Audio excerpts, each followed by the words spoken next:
A'udhu billahi minash shaitanir rajim. Bismillahir rahmanir rahim.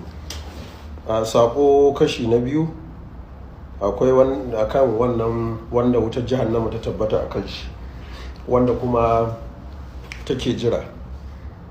Kar ku manta, ɗazun nan bai wuce awa 2 ba zuwa awa 3 na saki bidiyo akan matsalar, wanda dama ni sai a yau ne magana, kuma kafin ne maganar sai da ne shimfiɗa akan abin da ya shafi matsayin aiki da matsayin addini.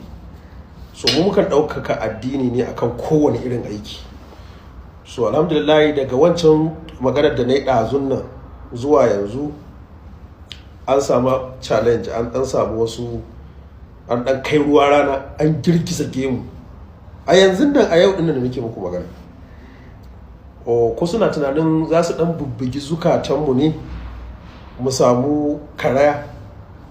To bari ku ji, billahi allazi la ilaha illa huwa, na rantse da ubangijin al'arshi, ubangijin ka'aba, akan wannan dan jahannama, dan sakara, dan ladda, dan hawiya, wallahi la'azim ko yanzu kuka sa akarami kuka yanka, wallahi ba ku yi komai ba.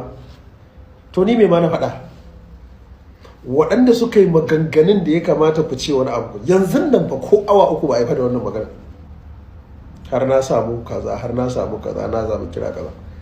To yanzu ma na fara, da na yi shiru, kuma na ce muku billahi azimi ku saurara, qarib wallahi an kusa gama wannan maganar, qarib za kuma ku neme shi ku rasa. Shabab suna nan a cikin duniya ko ta ina, wanda muke da alaka da su. Kun dade ku kira ni duk abin da za ku kira ni ba, ku kira ni, ai ba ku fara kira na ba, ni na sani tun kamun gemu na yayi fari, yana da yawan shi kafin yayi fari haka, kun faɗa duk abin da za ku faɗa, ni na sani. So yanzu muka fara akan wannan da dan jahannama, akan wannan ka fito zaka bada kariya? In banda wani lokacin ya wuce, kai in an ce kai mana haka ai ba za ka yi ba. Magana ta ƙarshe, don girman Allah ‘yan uwa, ku daina ɗaukan hoton shi, kar wanda ya ƙara ɗaukan hoton shi ya sa a background.